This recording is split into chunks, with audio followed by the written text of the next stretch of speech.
अस्सलाम वालेकुम, welcome back to my channel. आज की वीडियो जो है वो बहुत ही ज़्यादा वेटेड रही। सब लोगों को बहुत ज़्यादा इंतज़ार था। सब ने कहा इतने अरसे से क्लिप्स बना के रखी हुई हैं, कब एडिट करेंगी।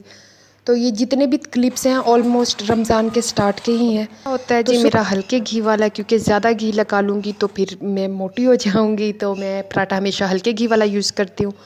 उसके बाद लस्सी ना हो तो पराठा गले से नहीं उतरता, तो गले से गुजारने के लिए पराठे को नमकीन लस्सी चाहिए, लाजमी होती है।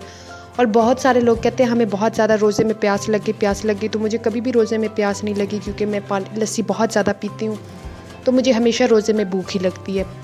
उसके 1 hour later. फिर हमारे दौरे कुरान का टाइम हो जाता है, तो हम सब लोग मिलके कुरान क्लास के लिए जाते हैं। माशाल्लाह अल्हम्दुलिल्लाह हमारा कुरान पाक कंप्लीट हो गया, जिसमें हमने तर्जमा और तफसीर दोनों अच्छे से देखी हैं। तो वहाँ से वापस आने के बाद हम लोग करते हैं थोड़ा सा आराम। 3 hours later. उसके बाद जी मेरा यूनी का टाइम हो जाता है, और सबसे ज़्यादा जो ज़लालत वाले काम मुझे लगता है वो होता है रफ़ी कमर का पॉइंट लेना, जो बहुत ही ज़्यादा मुश्किल है। तो अल्लाह अल्लाह करके हम यूनिवर्सिटी पहुँचते हैं।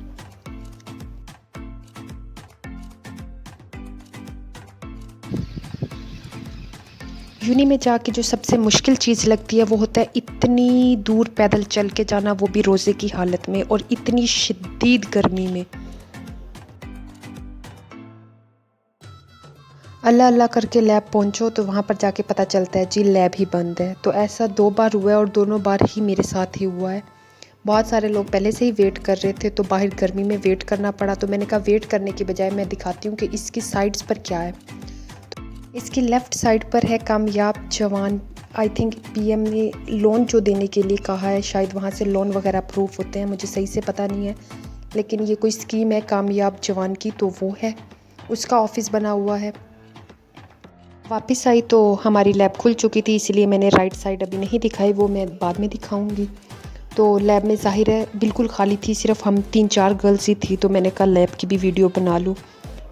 चूँकि लैब में एसी चल रहे होते हैं और बाहर से थक हार के इतनी गर्मी में हम आते हैं, तो लैब के अंदर जन्नत वाला माहौल होता है। रोज़े में जन्नत वाली फीलिंग अगर लेनी है तो वो हमारी लैब में आके ली जाए। अपवर्क भी बन गई, फ्रीलांसर भी बन गई, एक रह गई है।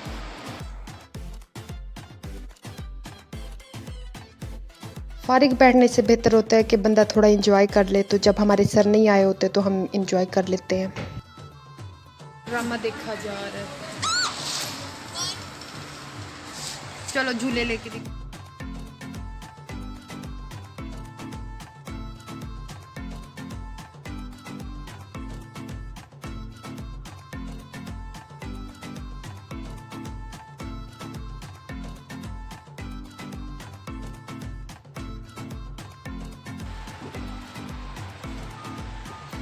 और ये हूँ मैं। अब हम चेक करते हैं। बेचारी शबाज शरीफ वाले एक तो लैपटॉप मट्टी से भरे हुए हैं। चलें, ये बच्चों के काम है। इतने बड़े बड़े MSc MPhil के बच्चे आते हैं और लैपटॉप नहीं चार्ज कर सकते। तुम दिखाओ, चल पड़ा।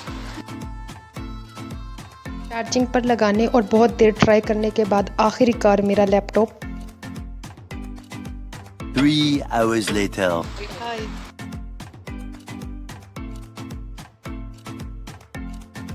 रही हूँ अभी, क्या चलाऊँ, कहाँ जाऊँ? तुम भी अपना अपवर्क का अकाउंट क्रिएट कर लो। हम तो बना हुआ है फ्रीलांसिंग। आती है मुझे। चलें फिर करके दिखाएं, हमें भी सिखाएं। नहीं नहीं, इस खाने वाली बात नहीं ना। काफ़ी देर हल्ला गुल्ला करने के बाद और शुगर लगाने के बाद, ड्रामे देखने के बाद हमने सोचा चलो अब पढ़ ही लिया जाए।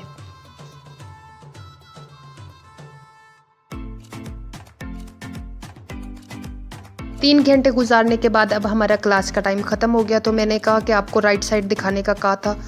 तो राइट साइड पे स्टूडेंट के कार्ड इशू होते हैं, जिनको कार्ड इशू ना हो रहे हो या उनका कोई मसला हो तो वो आके यहाँ से पता कर सकते हैं। तो पॉइंट हमारा निकल गया था, इसलिए हमने थोड़ी देर बैठ के पॉइंट का वेट किया। थैला आया हुआ है, तुम होगी थैला। अब मैं इसको पूरी को दिखा नहीं सकती, वरना पता चलता कि कितना वाकई पूरा थैला है। मोहब्बत का असर है ना। हमें बिठाने के लिए लाई है। तो और मैं कहाँ, ये कचरा नहीं है। अच्छा हाँ जी, हम तो सारा दिन बैठ करो, थोड़ी खाया करो। हंस के दिखाओ। सही वाला हंसो। नहीं मेरा रोजा है, अब मैं इतना ज़्यादा A few moments later. ये फ्लावर एग्जीबिशन थी जो कि थोड़े ही अरसे के लिए होती है, लेकिन अब अगर आप यूँ नहीं जाएंगे तो आपको यहाँ पर एक भी फ्लावर नहीं नज़र आएगा क्योंकि यहाँ से उठा लिए गए हैं। तो पॉइंट का वेट करने के बाद हम लोग घर आ गए। सबसे खुशी का लम्हा यही होता है। उसके बाद स्टार्ट हो जाती है जी अफ्तारी का टाइम, और अफ्तारी में जो जो मुझे अच्छा लगता है मैं सब कुछ ही बना लेती होती हूँ। अफ्तार के लिए स्पेशल वीडियो मैंने कभी भी नहीं बनाई, और ये बस मैं जो जो बनाती थी मैंने हल्की फुल्की वीडियोस बना ली हैं। तो अफ्तारी बनाई जाती है, और अफ्तारी में सबसे अच्छी चीज़ ये होती है कि हमारे घर में तो ये है कि एक बंदा अकेला काम नहीं करता, बल्कि भाई भी साथ मिल के काम करवाते हैं। तो सिर्फ अकेली लड़कियों की जिम्मेदारी नहीं होती काम करना, भाइयों का भी होता है कि अपनी बहनों के साथ हेल्प करें। ये सारी चीज़ें किसने खानी है? मैं तो नहीं दूंगी। अफ्तारी करने के बाद सबसे अहम चीज़ होती है और जो वेट होता है वो तरावियों का होता है, क्योंकि हम इकट्ठे तरावियाँ पढ़ने जाते हैं। जैसे हम दोहरा कुरान के लिए जाते हैं वैसे ही हम तरावियाँ पढ़ने जाते हैं। तो मेरी फ्रेंड आके बेल बजाती है और फिर हम जाते हैं तरावियों के लिए। रमज़ान इतनी बरकतों वाला महीना है, इतना हम वेट करते हैं रमज़ान का, लेकिन रमज़ान आता है और ऐसे ही घंटों की तरह टाइम गुजर जाता है और पता भी नहीं चलता कि रमज़ान ख़त्म हो गया। जैसे अब ये 29 रोज़े कैसे गुजर गए पता ही नहीं चला।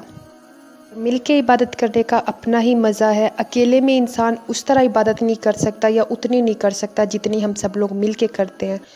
और सिर्फ बड़े ही नहीं, बुज़ुर्ग लोग भी होते हैं तरावियों में जो चेयर्स पे बैठ के पढ़ रहे होते हैं। ऐसे छोटे छोटे बच्चे भी पढ़ रहे होते हैं, हर एज के, छोटे से लेके बड़ी एज के सारे लोग होते हैं। तो हम सब लोग तरावियों में भी बहुत इंजॉय करते हैं।